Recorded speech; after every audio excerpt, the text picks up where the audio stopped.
Moses and the burning bush, Exodus 3, 1:15. Welcome to our channel. Today our video is Moses and the burning bush.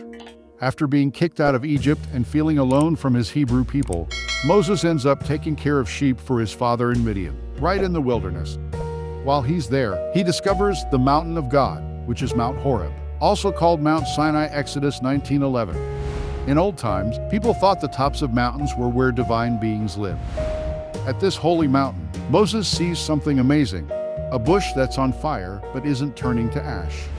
Fire is an important symbol in the Bible showing God's presence. Genesis 15:17, Exodus 14:24, 19:18, Leviticus 10:2, Acts 2:3. So, this burning bush acts like a strong symbol of the divine.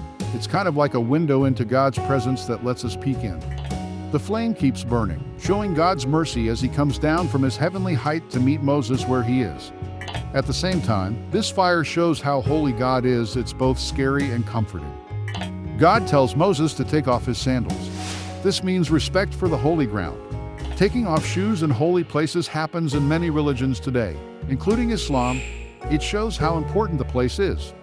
For Moses, taking off his shoes also marks a special moment in his spiritual journey. By removing his sandals, Moses realizes he's stepping into a real home, not among other people, but with God, the God of his ancestors. Exodus 3:6. In Exodus 3:7-15, God tells Moses to go back to Egypt and free the Israelites from slavery so they can reach Canaan's promised land. Just like other stories in the Bible where someone gets called to do big things like Jeremiah in 1:10, Moses isn't too sure and has some doubts. He wonders if he's even qualified for this job. But God comforts him by saying, "I will be with you." 3:12.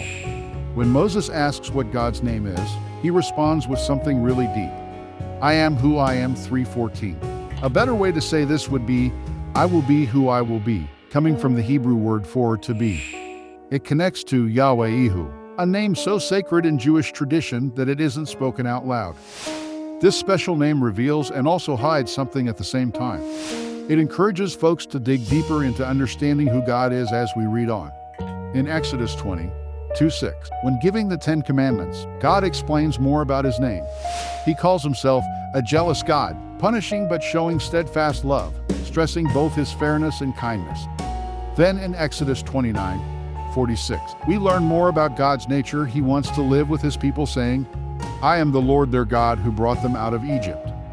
Exodus 34:6-7 gives us a true understanding of God's name, first mentioned back in Exodus 3:14 as, "I will be who I will be."